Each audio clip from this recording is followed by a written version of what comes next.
E aí, vamos hoje desvendar dois algoritmos que são a base de muita coisa que a gente usa no dia a dia. A busca em largura, o famoso BFS, e a busca em profundidade, ou DFS. São ferramentas super importantes para navegar em redes de dados e a gente vai ver como cada uma funciona de um jeito bem simples e direto. Para começar, pensa só nessa situação. Você está dentro de um labirinto gigantesco. A sua missão é achar a saída, mas não de qualquer jeito, tem que ser pelo caminho mais curto. E aí, qual seria a melhor estratégia? Ir até o fim de um corredor para ver no que dá, ou checar primeiro todos os caminhos que estão logo ali do seu lado? Essa escolha é exatamente o que diferencia os algoritmos que a gente vai ver hoje. Pois é, a solução para esse tipo de quebra-cabeça, seja num labirinto, numa rede social ou até no mapa do metrô, está nos algoritmos de travessia de grafos. Eles são basicamente um método, uma receita de bolo, para explorar essas redes de conexões sem se perder.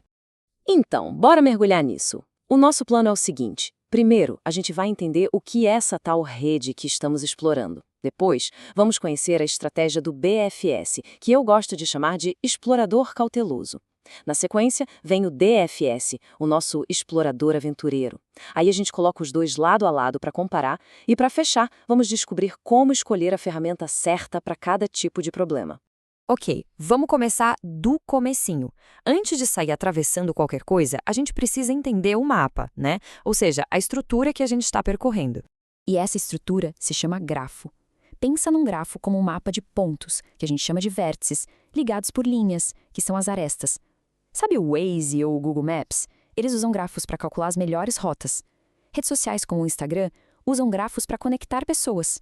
Essa ideia é a base de tudo que a gente vai falar aqui. Bom, vamos conhecer nosso primeiro explorador, a busca em largura, ou BFS. Pensa nele como aquele amigo super metódico, o explorador cauteloso que não dá um passo sem antes olhar bem ao redor. A estratégia do BFS é exatamente essa: explorar uniformemente em sua largura. O que isso quer dizer? Que em vez de sair correndo por um único caminho, ele primeiro checa todas as opções imediatas. Ele visita todos os vizinhos diretos, depois os vizinhos dos vizinhos, ou seja, ele avança nível por nível. Na prática, é um processo bem lógico. A gente começa num ponto. A partir dele, visita todos os vizinhos que estão a um passo de distância. Depois, a partir de todos esses vizinhos, a gente visita os que estão a 2 passos do início e assim por diante. É como jogar uma pedra na água. As ondas se espalham em círculos, camada por camada. E como é que o BFS consegue manter essa ordem perfeitinha? Ele usa uma estrutura de dados chamada fila. O nome já diz tudo, né? É igual uma fila de banco. O primeiro que entra é o primeiro que sai. Em inglês, a gente chama de FIFO. Isso garante que a exploração seja feita de forma organizada, nível por nível. E aqui vem o superpoder do BFS. A sua grande vantagem é que ele sempre encontra o caminho mais curto, se a gente medisse caminho pelo número de conexões. Então, para achar a rota de metrô com menos paradas, ou o amigo do amigo mais próximo, não tem erro. O BFS é a ferramenta certa. Muito bem, agora vamos conhecer o nosso segundo algoritmo, a busca em profundidade, o DFS. Se o BFS era o explorador cauteloso, o DFS é o aventureiro, aquele que não tem medo de ir fundo e ver o que tem no final do caminho. A estratégia aqui é o oposto. O DFS escolhe um caminho e vai com tudo até o final. Ele só para e volta, o que a gente chama de backtracking, quando chega num beco sem saída. A filosofia dele é mergulhar de cabeça primeiro para só depois explorar as outras opções.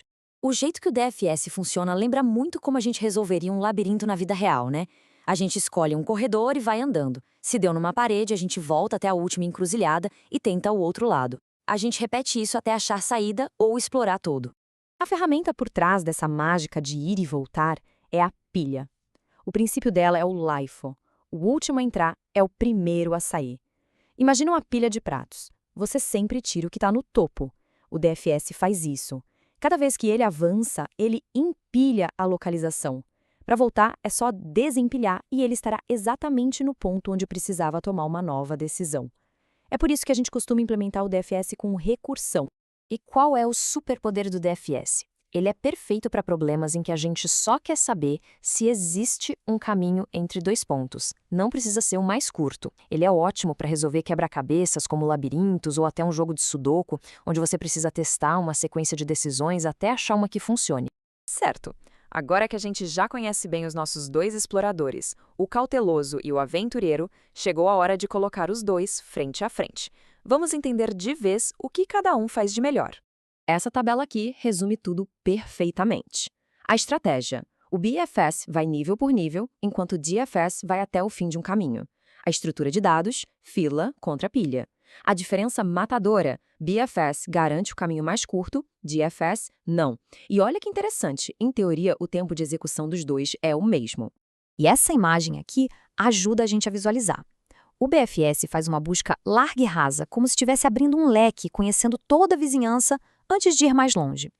Já o DFS faz uma busca profunda e estreita, como um laser, tentando chegar ao objetivo o mais rápido possível, mesmo que não seja pelo caminho ideal. Bom, chegamos na parte prática que responde à grande pergunta, tá, mas quando eu uso um e quando eu uso o outro? A resposta, como para quase tudo em computação, é depende do que você quer resolver. Vamos ver uns exemplos. Quer encontrar o menor número de conexões entre duas pessoas numa rede profissional? Use BFS. Precisa calcular a rota com menos paradas no transporte público? BFS de novo. Agora, se você só quer encontrar uma solução para sair de um labirinto ou simplesmente checar se dá para ir de A até B numa rede, o DFS costuma ser a melhor pedida. Essa é uma pergunta excelente. E a resposta é, mais ou menos. Tecnicamente, tanto o BFS quanto o DFS conseguem eventualmente visitar todos os pontos de um grafo. Nesse sentido, os dois resolvem a tarefa de percorrer a rede. O problema é que a forma como eles fazem isso é otimizada para objetivos muito diferentes. Tentar achar o caminho mais curto usando o DFS, por exemplo, seria um pesadelo de tão ineficiente. Então, a gente chega à conclusão final. Não existe um algoritmo que seja melhor em tudo. O melhor é sempre aquele que se encaixa no seu problema. Se a sua pergunta envolve palavras como mais curto, mais próximo ou níveis, a resposta provavelmente é BFS. Agora, se a pergunta é sobre encontrar um caminho qualquer, explorar possibilidades ou detectar ciclos, aí o DFS brilha. E no fim das contas, é incrível parar para pensar nisso, né? Duas ideias super simples, explorar por camadas ou explorar em profundidade, são a base para a gente resolver problemas absurdamente complexos, desde logística mundial até o desenvolvimento de inteligência artificial. E isso nos deixa com uma reflexão final. BFS e DFS mostram como regras básicas podem gerar soluções superpoderosas. Fica a pergunta no ar: que outras regras assim, simples e elegantes, estão por aí, organizando silenciosamente o nosso mundo digital, sem que a gente nem perceba?